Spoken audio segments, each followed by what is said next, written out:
All right, we're live. Um, so, Joe and I were talking before this episode here. We get together about an hour or so before we do these things and come up with a topic. So, what we're going to talk about first is bourbon hype. There's a lot of hype right around this season. Don't listen to it. Make up your own mind. And then we're going to talk about proof and what difference proof makes. Because because something's higher proof doesn't mean it's better, right? It depends on the mash and all that. So we have some samples over here that drive home the point of don't listen to the hype and why proof matters. All right. So we'll get into that in a little bit. But the biggest hype out there, one of the biggest ones is Pappy Van Winkle, right? Yeah. The Family Reserve. And then you get into the Buffalo Trace Antique line. And you've got your Antique 107 and your CYPB and the William LaRue Weller. But even the regular old Weller Special Reserve, the original wheated bourbon, you can't hardly find it around here.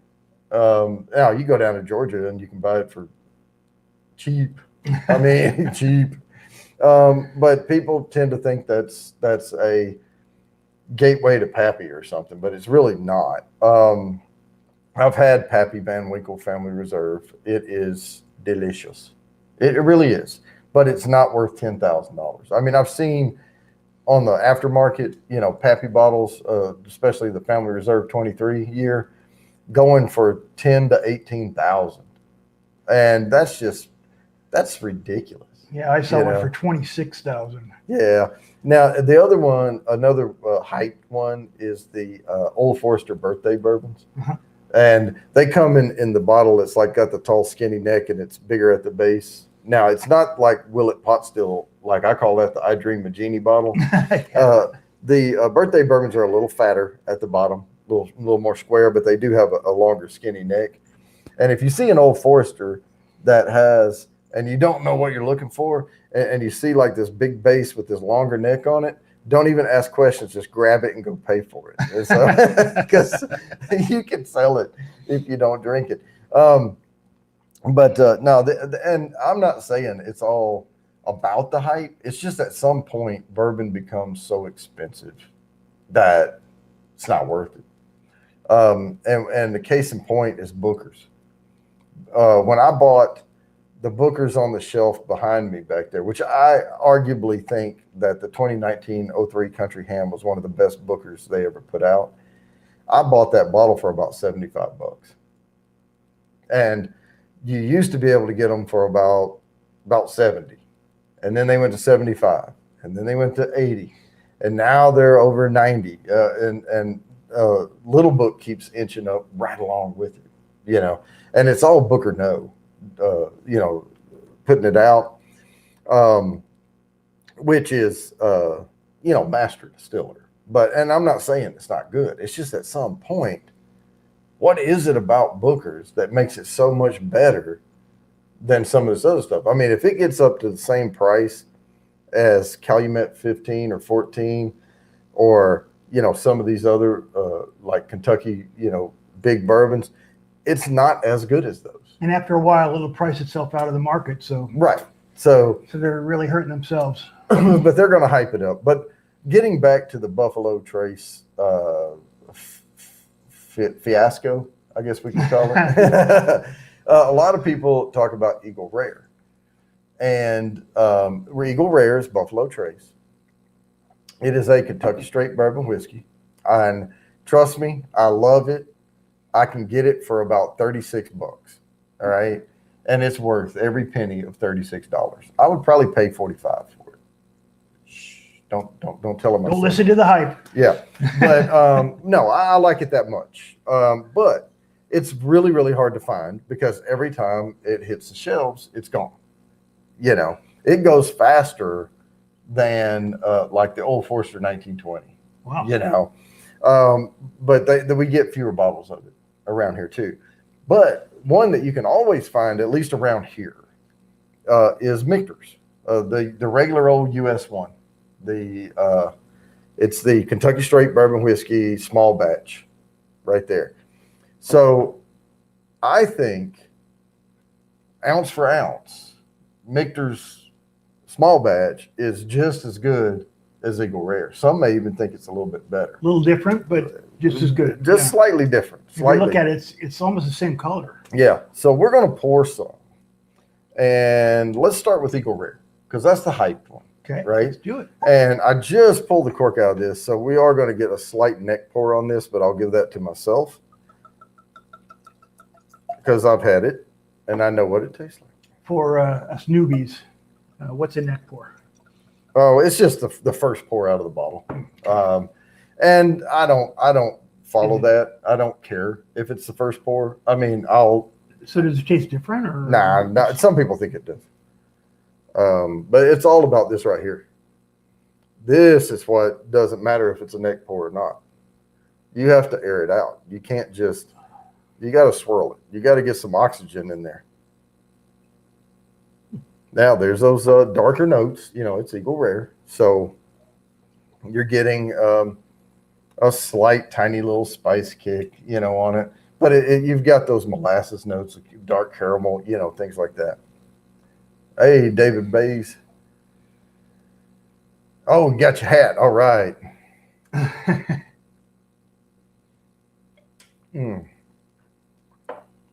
Oh, yeah.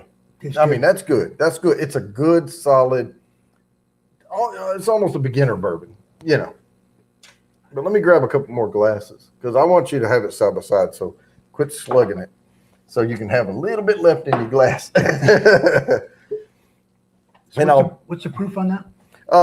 This one is 4590. It's 45.7, 91.4 proof on the Michter's. I'm just going to pour a little bit in there.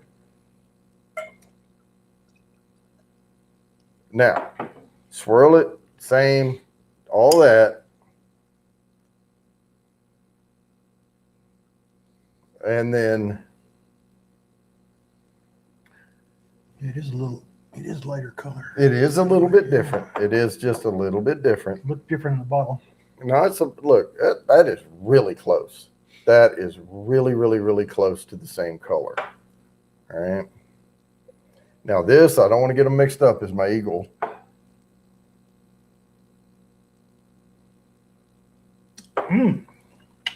But actually, they taste very, very similar, but the Michter's is actually a little smoother. Yes, I agree. Yeah. But not quite as many notes as the Eagle Rare.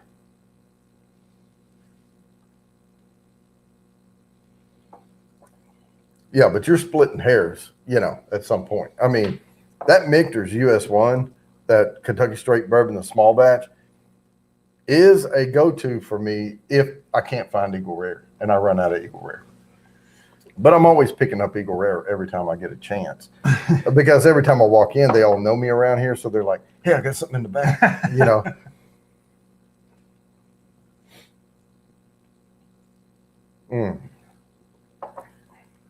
Yeah, and I have both of them in my infinity bottle, and they didn't really do anything to each other. I mean, seriously, you could pour one glass into the other one and be just as happy.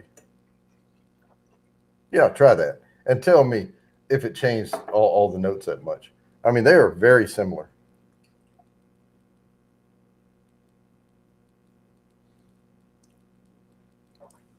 No, not that much. Yeah, I mean, I can always tell the Eagle Rare. Eagle Rare has a smidge more finish to it than the Michter's. So when I take a sip, if I get my glasses mixed up, I can take a sip of each, and there's that finish.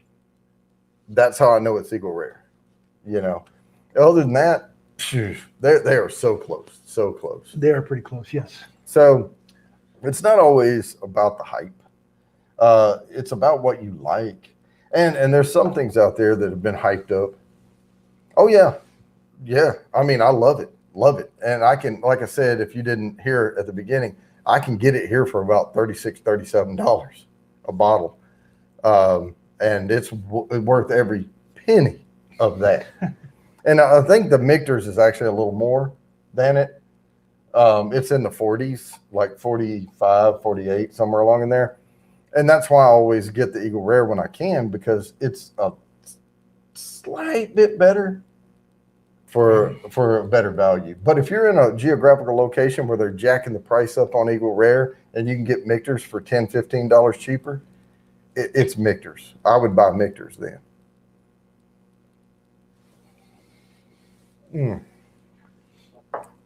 And I've also seen really, really hype bourbons, or not bourbons, but whiskeys. And trust me, I like ryes. Mammoth Distillery, their woolly rye is really good. That seagrass rye that came out from barrel is really good. There's a lot of ryes out there that are really, really good. But the one that's super hyped is Whistle Pig, and it sucks to me. I don't like it. I don't like it's too bitey. It's not finished enough. It's not refined enough. And people are like, "Oh, I love that bite." Well, you just like it rough, you know. I'm a lover, not a fighter, you know.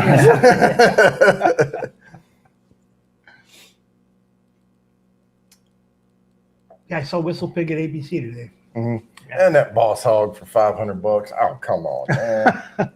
I mean, I've dropped $100 on it just because, you know, that's what I do. I buy stuff to try it, and I'm going to drop the money. But after dropping 100 on the 10, 100, 100, it was so off. I'm like, at least, like, if they say, you know, Pappy is Weller, but it's just the chosen barrels and, you know, aged perfectly in the perfect environment and, you know, hand cared for and all that. And that's what makes it so special. At least Weller is tolerable. You know, it's a wheater, you know, and then you get into Antique 107 and, oh, wow, that's way better. You know, the Weller Antique 107, the red label, way better than the green label, the Special Reserve.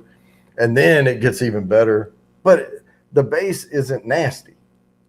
You know, even Benchmark's not nasty. It's just watery, you know, and it's made by Buffalo Trace. It's bottled by Buffalo Trace. And you can get it for $10. But you're not going to get much. Half bourbon, half water. They proof it down in the bottle. Well, that brings us to our next subject. Proofing, yes. Does proof matter? Right? Some people, oh, the barrel proof.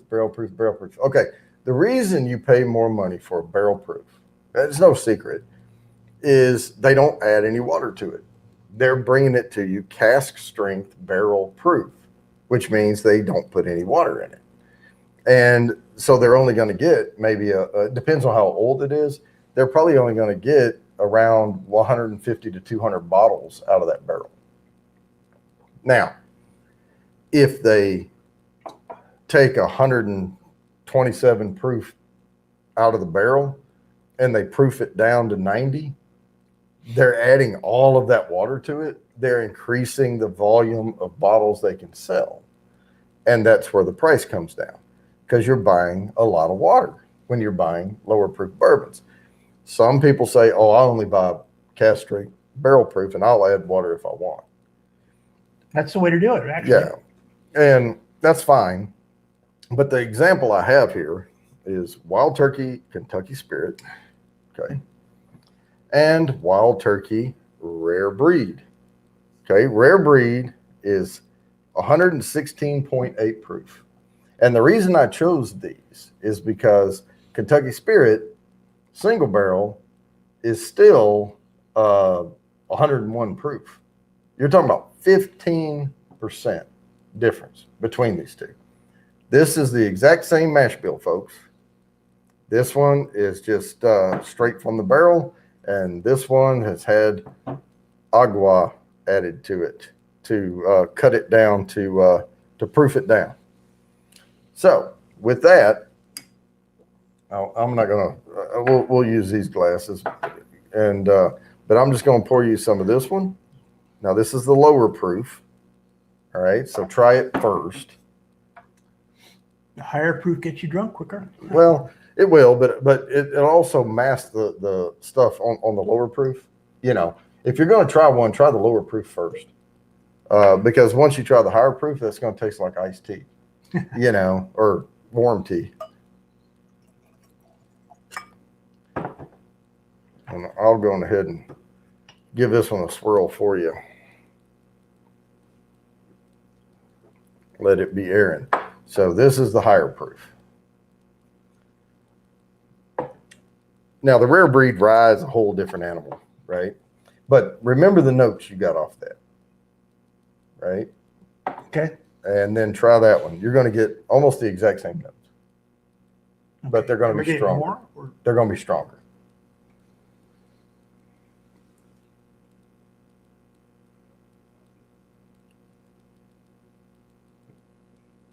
Wow, you're right. Yeah. But they're the same thing. Pretty much.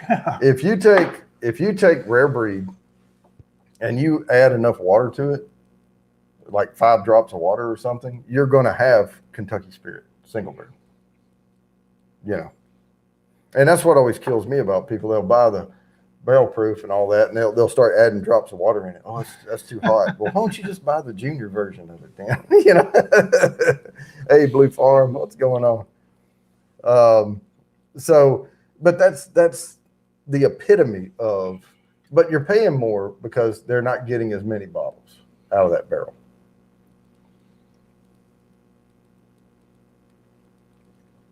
Yeah, for people who don't know, you can buy a barrel from a distillery, but they range anywhere from 4,000 to 15,000. It depends, you know, on what you're buying. And then you can taste it. And if you're in a distillery and they sell bourbon or sell barrels to a private, which we can't do it because they can't ship it here, state law, but we could go get it, but you have to get a permit to cross state lines with that much booze and blah, blah, blah, blah, blah, and all that type of stuff. But you can go and pick a barrel. And then if you taste it, and of course it's almost fully aged, you know, right there. At least to a certain point. Mm-hmm. It's been in the barrel while, at least, you know, enough to be called bourbon, if not straight bourbon. Now you could buy a barrel of bourbon and then continue to age it in the same barrel up to 2 years. Then you can call it a straight bourbon whiskey, you know, because it met all the criteria and it was aged at least 2 years. If you let it go 4 years, of course, the more you're going to lose about 4 to something percent, like maybe 3 to 5% per year in volume in that barrel, so through evaporation.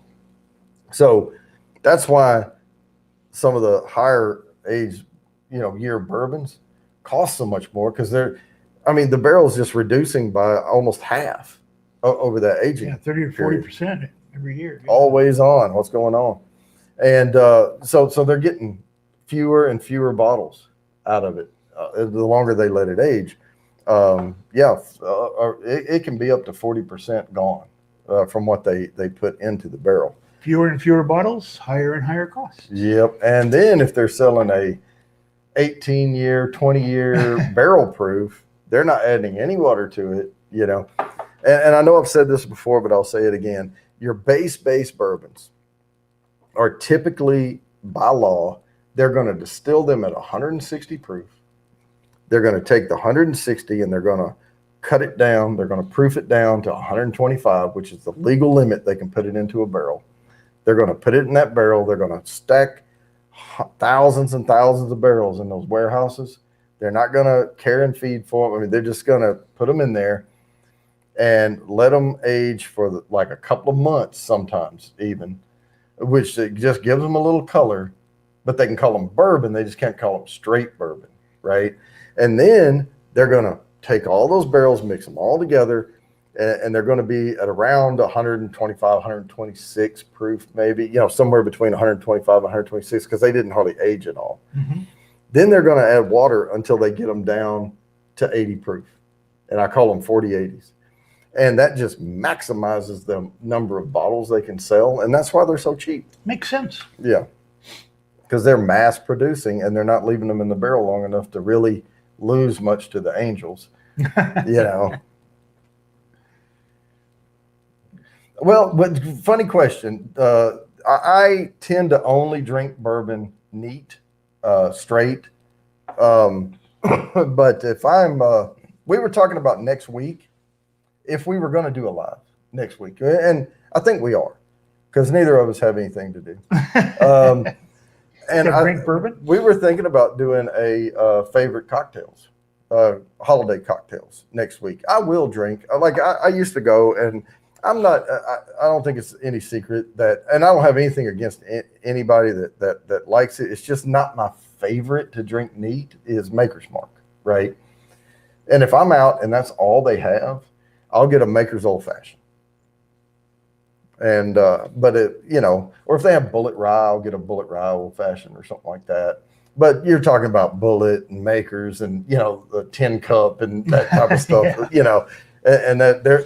And if you go into a bar where those things are on the top shelf, watch your back, because you're not in a you're not in a high class place. Yeah. But yeah, this is good stuff. And so yeah, I will drink a mixer here and there. One of the ones that my wife drinks wine, right? And every once in a while I'll have a glass of red wine, but I don't drink that much of it because it gives me heartburn. It's just acid or whatever, and excuse me. And but I do like the taste of it. And every once in a while I'll make a Manhattan with that sweet vermouth in it. And you get that red wine flavor along with the stronger bourbon flavor. Those are okay. And I like an old fashioned, and I'll do the simple syrup, or I'll do sugar cube usually. And I do it in the shaker, and then I pour it out and, muddle I like to have the maraschino cherry and the orange peel in there. And then I mash them all together, It brings out the flavor, but that's a special occasion. Definitely. Yep.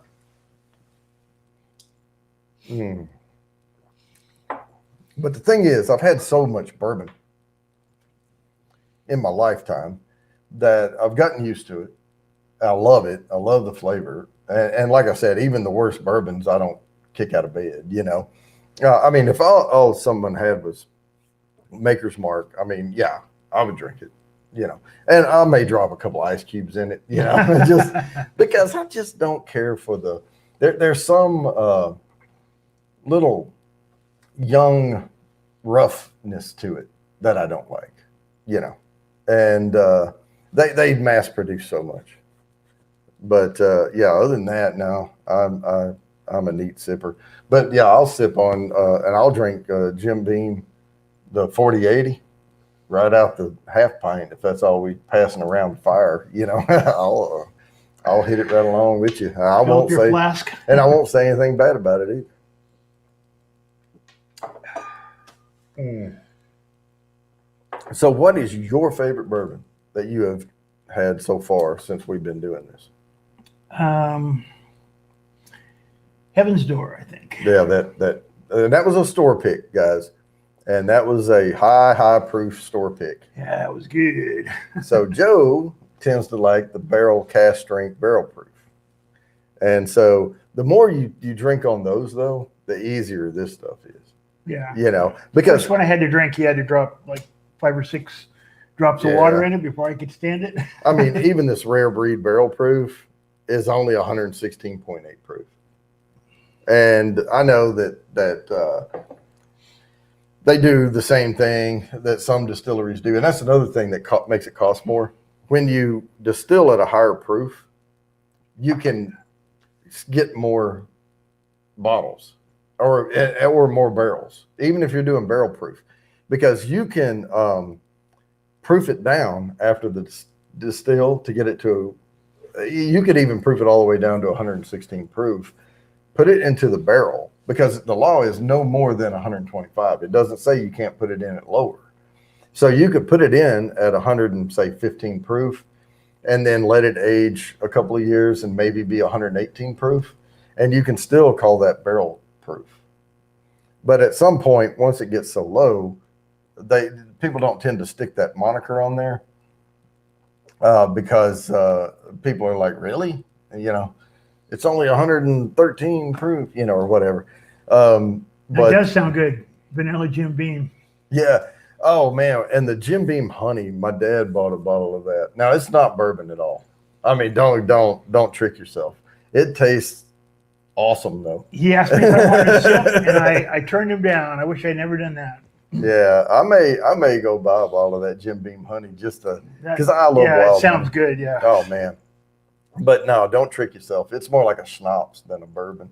I mean, it's supposed to have bourbon in it or whatever. So I don't know. Yeah, 12% bourbon.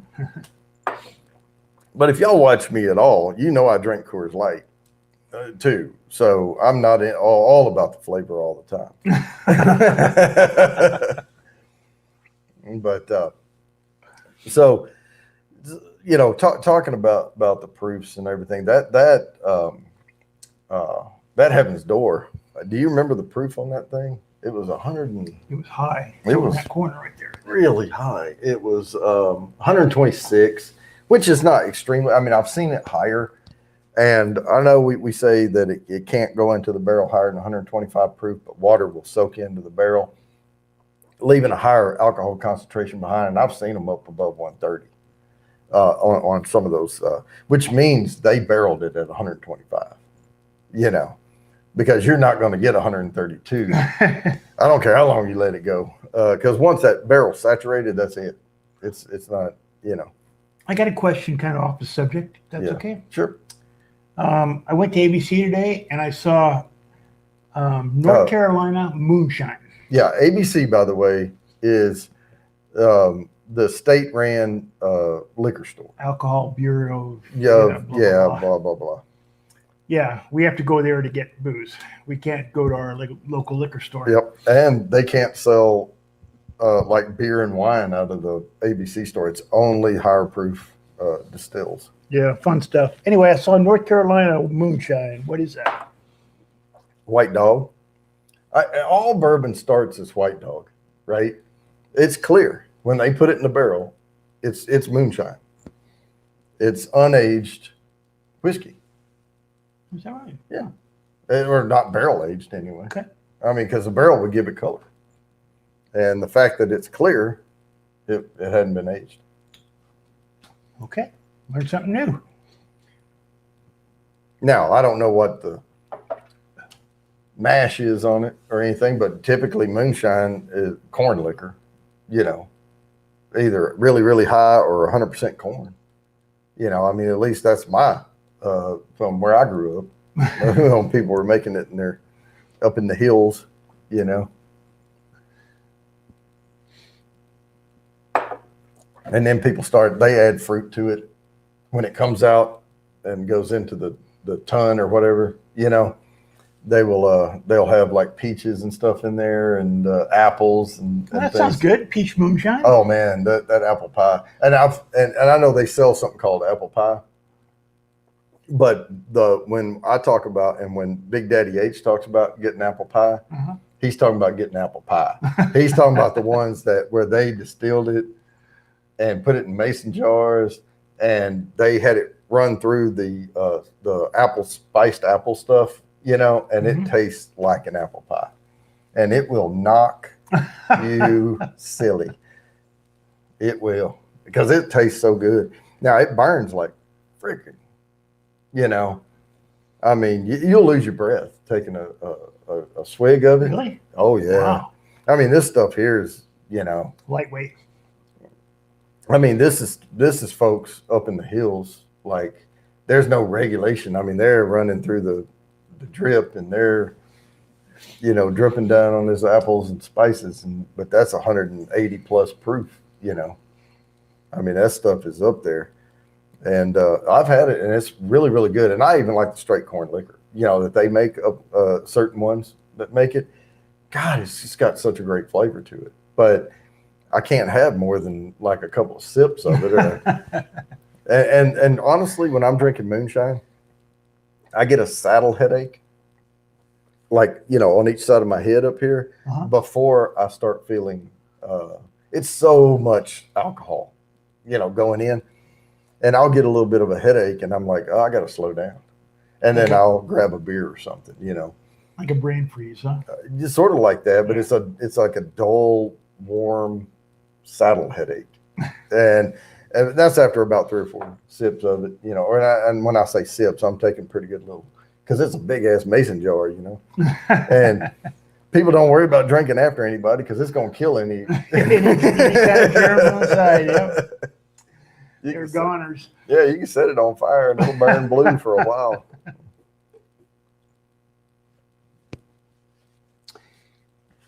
Yeah, we used to drink in California. The best we could get was Everclear, and they even outlawed that after a while. We had to go to Vegas to get it now. Yeah, but that was nice. Have you ever seen a Purple Passion? Mm-mm.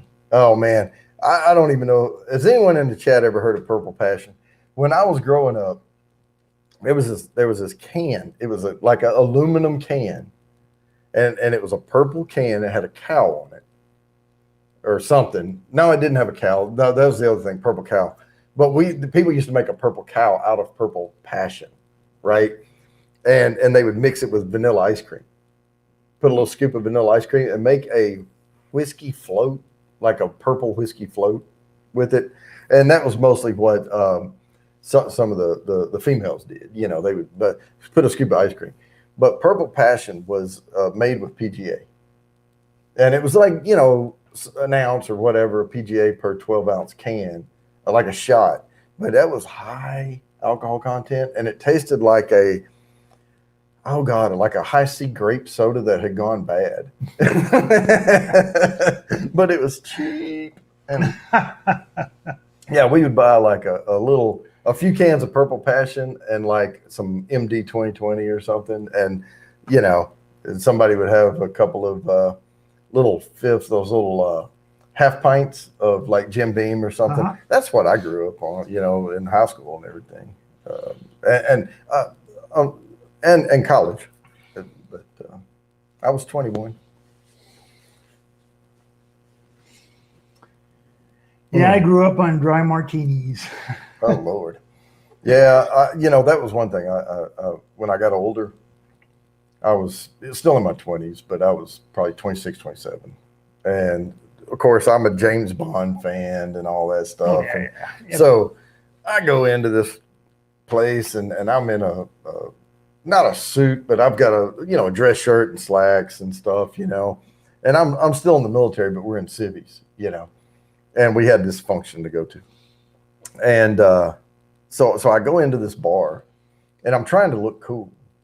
So I order a dry martini. Shaken, not stirred. No, I didn't go that far. But I said, yeah, give me and I read about it. You know, and this is before we had a phone. You can't just Google everything in your hand, right? Yeah. I had looked it up, and I said, I want a dry martini, slightly dirty with 2 olives. And so when I ordered it, I mean, it was like, bam. And the guy's like, coming up. So he goes and he takes the lid on the olives and just puts a little of the olive juice that's dirty, you know, on the martini. Had the little vermouth in there, the dry vermouth, you know. And then put 2 olives on the thing and slid it over there. And I paid and back then it was probably $8, which would be about 12, 15. Back then? Wow. Well, it was half my age ago. Yeah. So I paid my money and I was sitting there at the bar and I, you know, had my little fancy looking glass and I took my first sip of it and I thought, that is the nastiest shit I've ever put in my mouth. But I had to drink it because, you know, I ordered it. And so, yeah, I struggled through that one. But I just, halfway through, I ate one of the olives. And when I finished it, I was like, God, I'm glad I ordered 2 olives. And so I ate it. Yeah, my dad used to have a plastic container, and he used to have it mixed up in the refrigerator. So he'd have to walk over and pour him a glass. Wasn't an alcoholic, but he had a martini every night. Yeah, well, so, so sometimes you can put the word functional in front of stuff, and it's fun. Yeah. Very functional. Yeah, very functional. But and one of the things I was going to bring up about that proofing, and it's not exact, but the Old Forester 1920 is 115 proof, and more notes come out. when it's pure, closer to the original proof. Crazy Ann. All right, cool.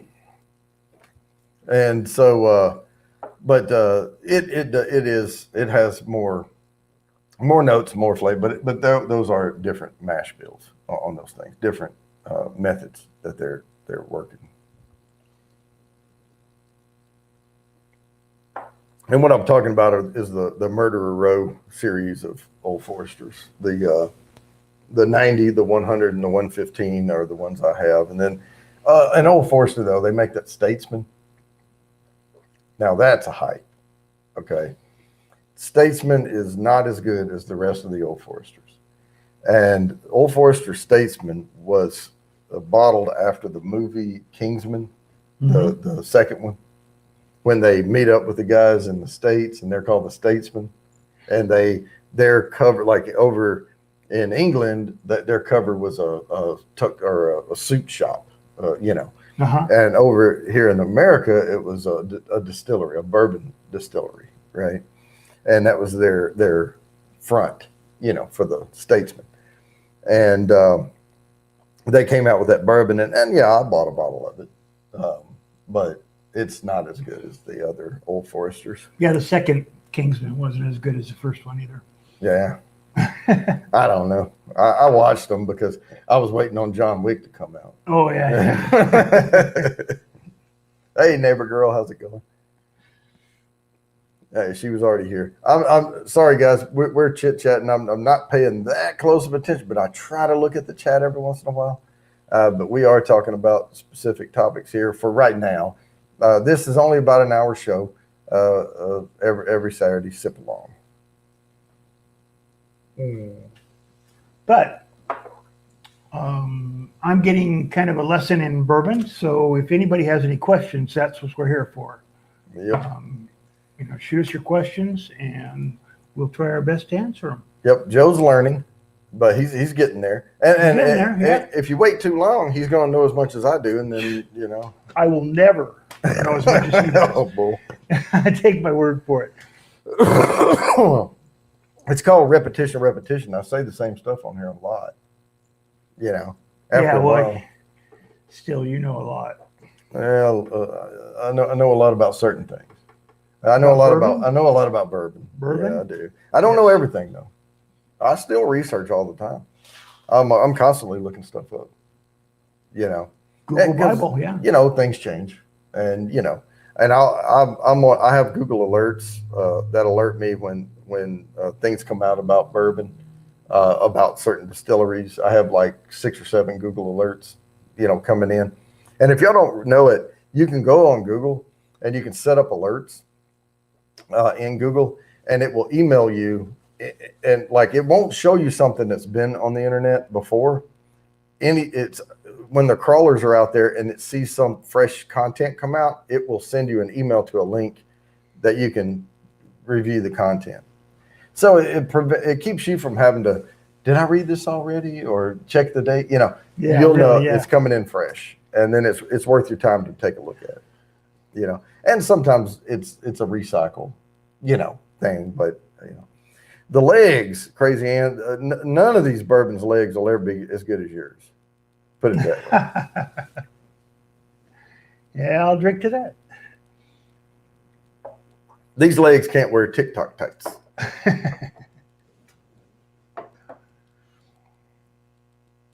Now I'm gonna. That was probably Eagle Rare, the one I just had, the little dribble. Nope, the second one was.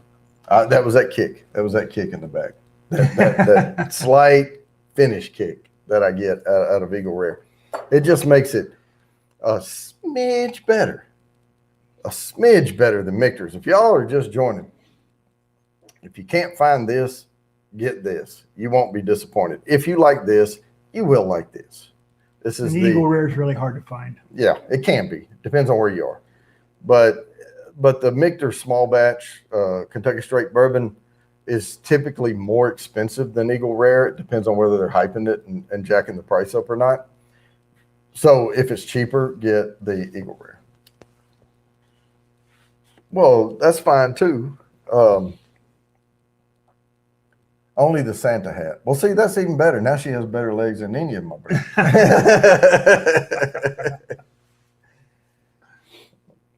and a bubble bath. A Santa hat and a bubble bath.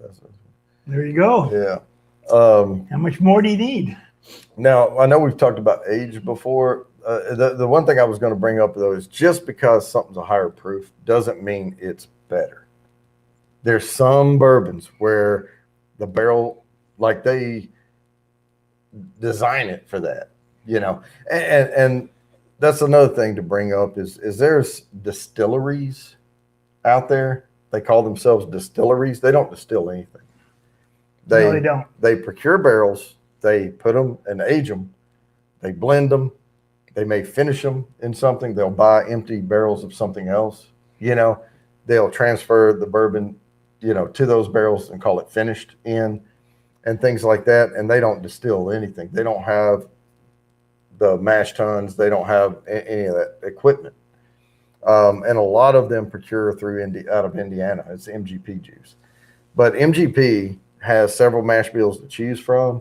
And then it's up to you to blend and do what you're going to do with those bourbons. It's not going to be filtered. You can filter it. You can proof it down. And it just depends on the nose and craft of the person, the blender.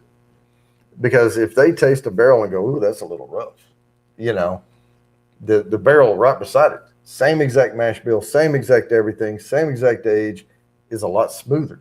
So I'm going to save this barrel and I'm going to flag it to go another year or two. Or I'm going to use it in something else, you know, or whatever. I'm not going to proof it down as much. I'm going to sell it as this. I'm not going to filter it. And that's where Smoke Wagon gets their uncut, unfiltered. Mm-hmm. Those barrels are hand selected like, oh, these are the good barrels. I'm not going to add any water to them. I'm not going to run them. I'm not going to filter them. I'm going to bottle them and sell them just like that. But these barrels over here, yeah, all right, they're done. I'm going to, you know, stop the aging. They're starting to bring out the wood tannins. It's getting a little bit bitter. I'm going to blend them down or cut them down to a lower proof, bottle those and sell them for cheaper. I mean, that's you know. So I heard a lot of people blending in Pinot Noir barrels. Well, that's finishing. It's finishing. Yeah, right? finishing. Okay. So blending, so there's cutting, blending, and finishing, right? Okay. So cutting is you're cutting the proof that you're adding water, Right. purified water. You know, you're you know, and then blending is when you're taking different barrels, and it could be the same age, same mash, same everything. But like I said before, some barrels will take on different profiles. Depends on where they are in the warehouse, what the climate was, what the conditions were, what the condition of the wood, because wood is wood, right? No two trees are the same. It's like our fingerprints, you know. So the grain of that wood may be just slightly different. They might have been a little bit drier when they put it in there and it soaked up more, you know, whatever. Or one of them got a little different char on it than the other one or something, you know. And they'll taste it and say, you know, this has a different profile. I'm going to save that, and then I'm going to try some other barrels, and I'm going to find something I can blend this barrel with to get the profile I want, you know. But in order to blend it, you have to take it out of the barrel. So, you know, that's where you get, and then you get blends of totally different bourbons, and then even totally different whiskeys. Really? Oh, if I bought a barrel of a 2-year Kentucky straight bourbon, I could take that barrel and I could get Scotch, I could get Irish whiskey, I could get whatever I wanted, as long as 51 or more % in the bottle is this. I can call it a blended Kentucky straight bourbon whiskey. And then I'm looking for, if I find like a Highland Scotch with a really good vanilla profile to it, I can blend that into it, you know. And then what you're doing is you're taking so many parts this and so many parts that, and, you know, what's the ratio I want. And people talk about infinity bottles. you're blending when you create an infinity bottle. You pour the bottom pour of your bottle, you drink it down to about here or so, maybe an inch or whatever to the bottom, and you add it to your infinity bottle. You're blending that with everything else that's in that bottle. And you will end up with a very unique, one of a kind, only you have it, because no one's going to have exact same amount. I've tasted one of your blends. Well, Nice. I just pour it in there and so let Whatever it go. you pour where it in goes. there, it tastes really good. Well, and really, honestly, that thing has all higher end bourbons in it. That's why. Yeah. But one of them's Ocean, the Jefferson's Ocean, and things like that. So, yeah, I mean, I've had, there's Eagle Rare in it because I've gone through several bottles of Eagle Rare, and there's probably more parts Eagle Rare in there than some other things. But that actually does have Buffalo Trace. It has Eagle Rare a couple of times. It has Jefferson's Ocean, which I refuse to keep spending the money on Jefferson's Ocean because it's fine. It tastes fine. It's hype. There you It's go. not that much better than Jefferson's Reserve. It to me, people say, "Oh, it's got this salty thing." Really? Because salt can't get through the barrel, or otherwise, if it could get in, all your bourbon would leak out. But I mean, they put it on a boat and they take it up back and forth across the equator. Now, with that, you're going to have changes in barometric pressure. You're going to have changes in humidity levels. You're going to have changes in temperature, and the bourbon's going to slosh around in there, and it's going to touch more surface of the wood, right? But I could do the same thing with an old rusty pickup truck, and I could drive back and forth down to Mexico City and back or something, But I wouldn't do that. I would take it up north because the wood tannins come out more when it gets hot. It's going to draw out more bitter, from the barrel. At a higher temperature, it's going to create pressure in that barrel. It's going to pull out more of what you don't want. And that's why it's so expensive to age good bourbon down south, because it gets hot, and your electric bill is going to be through the roof trying to, cool and humidify that warehouse to keep those barrels just right. She needs a man in that bubble bath. All right, so I'm going to do a drawing, and we're going to see who wins the man in the bubble bath. No, I'm kidding.